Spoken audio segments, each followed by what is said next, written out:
In this video, I'm going to be showing guys the new best defensive settings in NBA 2K23 Myteam to help you guys win more games. As you guys can see in Unlimited, I think I have a decent record and I kind of know how to win games, and these defensive settings are 1000% going to help you guys out. So to save your defensive settings, if you guys don't know, you guys want to come over to your team screen and you want to click on your squad. You want to scroll over to get to the coaching, and then you want to go down to coach game plan. And as you guys can see, these are going to be your defensive settings, and they do save once you guys go into a game.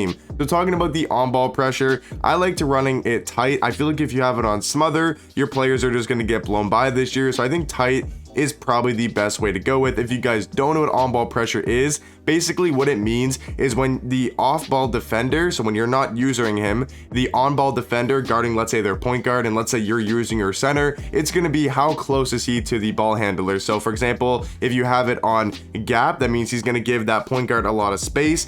If you have it on smother, it means he's going to be right up in his face. So I think a good middle ground is going to be that tight for on-ball pressure. For off-ball pressure, it basically means, you know, in the corner. So if the person doesn't have the ball, let's say there's a small forward in the corner, how much space is your CPU going to give? So for example, once again, if you have leave them, that means they're going to give them like every space. Like they're just going to, you know, they're gonna let him basically shoot. They're just gonna sit in the paint. So for example, if you really want to do matchups properly, like let's say their center is Wilt Chamberlain, you can have the pressure on Wilt Chamberlain being leave them, because when Wilt Chamberlain's in the corner, you don't need to guard them, right? So that's how you could do it as well. But just for the basics, I think the best off-ball pressure is going to be either moderate or tight.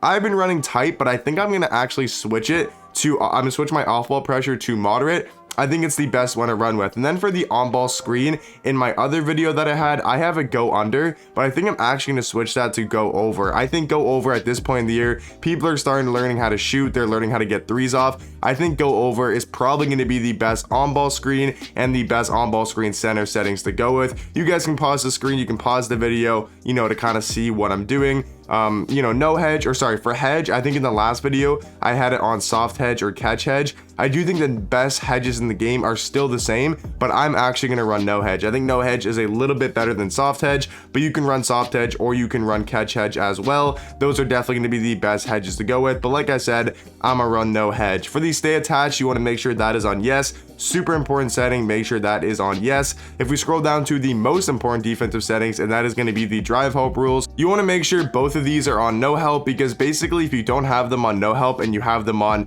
you know, help and no rotation or automatic, if someone tries driving to the paint and the corners will, your corner CPU will just drop. So if he, you know, drives to the basket, you have your CPU in the corner, that CPU is literally just going to drop down and leave the wide open shooter in the corner. So you want to make sure screen help rules and drive help rules are both on no help. And then for the cutter help rules, this one is a tricky one and it's really up to you. So if you ever feel like you're getting back cutted a lot, or people are just cutting to the basket and just getting a wide open dunk every single time, then you probably want to have help and no rotation.